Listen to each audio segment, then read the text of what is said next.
Hello everyone, and welcome back to Travel with Brian, and welcome to Portage, Wisconsin.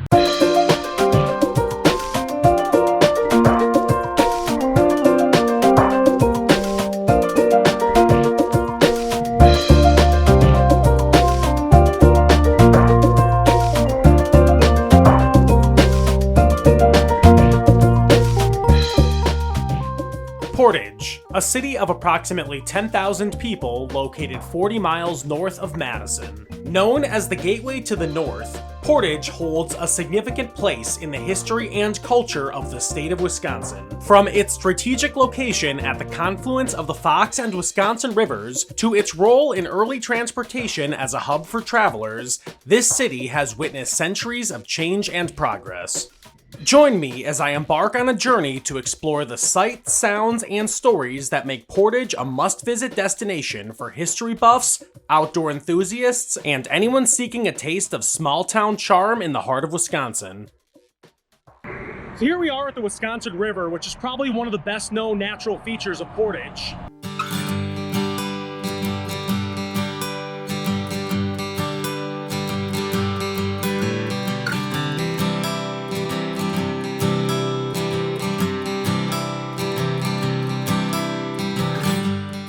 As I walk alongside the Wisconsin River, I find it hard to not be impressed by the size and natural beauty of this incredible river. Stretching across the heart of Wisconsin, this river has shaped the landscape and history of the region for centuries.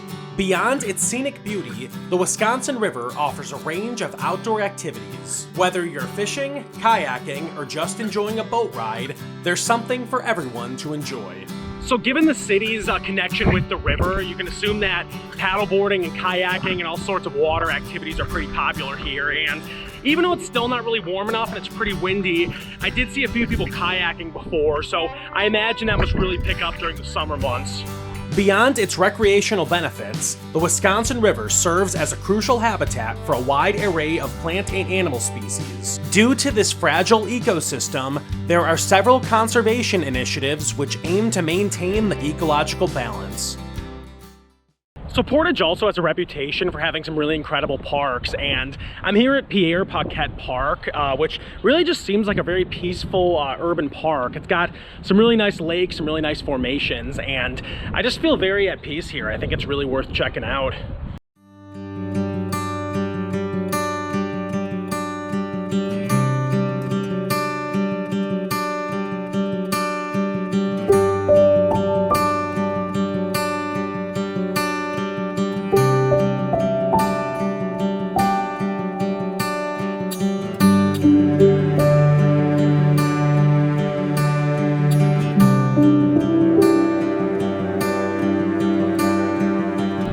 Topic of different parks and recreation outside, I saw online that you really can't go to Portage without doing a walk along the historic canal, so that's where I'm at now. And overall, it just really seems like kind of a nice, quiet area in the middle of the city. So if you ever come to visit, I definitely recommend checking it out.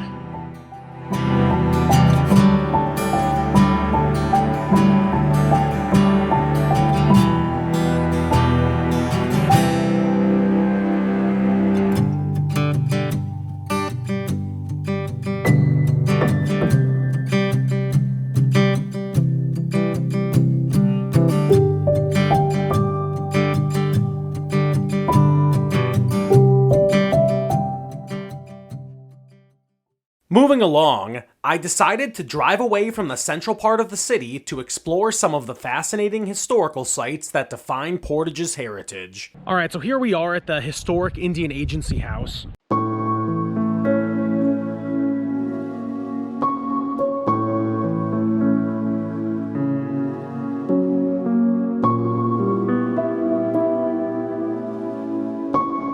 For my first historical destination, I decided to visit the historic Indian Agency House, which is one of Portage's most iconic landmarks. Built in 1832, this meticulously preserved structure offers a glimpse into Wisconsin's early history and the interactions between Native American tribes and European settlers. During its time, the Indian Agency House served a variety of purposes, but was primarily used as a trading post and a meeting place for government officials and Native American leaders. This historic site also offers very insightful information regarding the culture, traditions, and history of the Ho-Chunk people who inhabited this land long before European settlers arrived. For my next destination, I decided to explore another gem of Portage's rich history. So here I am at the Fort Winnebago Surgeon's Quarters, which is another very historical site in Portage. Unfortunately, kind of similar to the Indian Agency House, the inside's not open till May, but I can still check out the grounds and try to take in some of the history around here.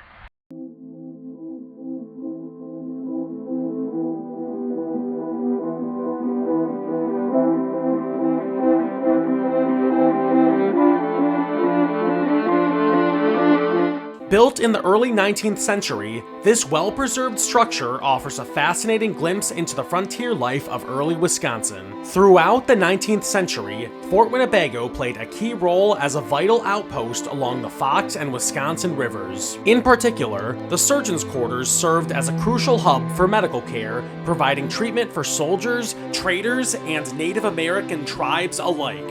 This incredible historical site is also home to the Garrison School, which provided education to the local population for approximately 110 years. While I was only able to explore the exterior of these incredible landmarks, their presence still served as a powerful reminder of Portage's storied past and the enduring legacy of those who came before us. After visiting these incredible historical sites, I decided to head back to the city to check out the iconic railway that long defined the industry of Portage. So Portage has long been a big railway town, largely due to the industry in the area, as well as its proximity to Madison and a lot of the other cities around the area. And this is still very well displayed by the rail yards around the area, and especially the historic Amtrak Station, and that's where I'm at now.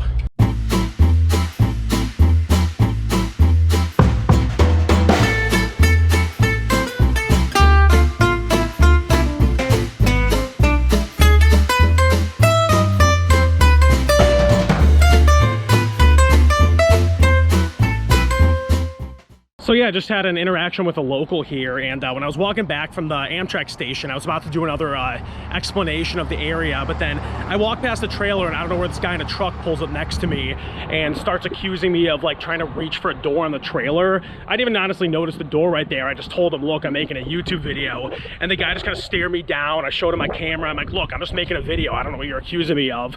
And then I just walked away, and that was that, but didn't really want to stick around that part of town anymore. For my final destination, I ventured to the center of the city to explore the historic downtown of Portage.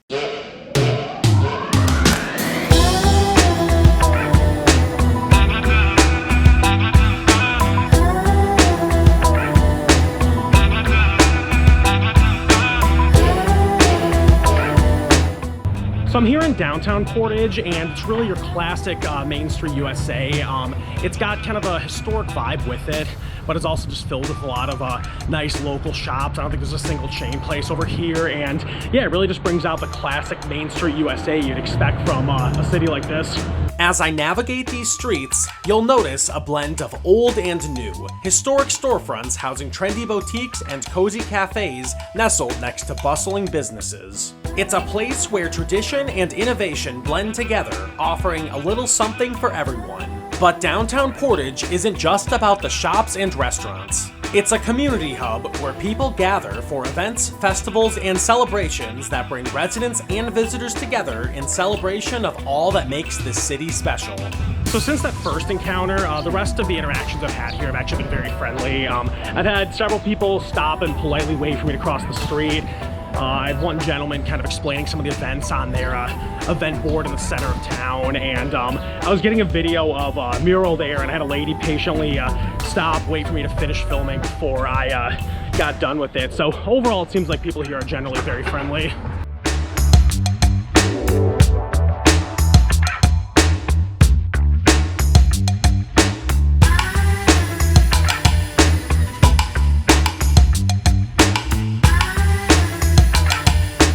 And yeah, before I head out, I figure I'd stop at a bar around this area, just grab one beer and try to get a sense for the local life around here.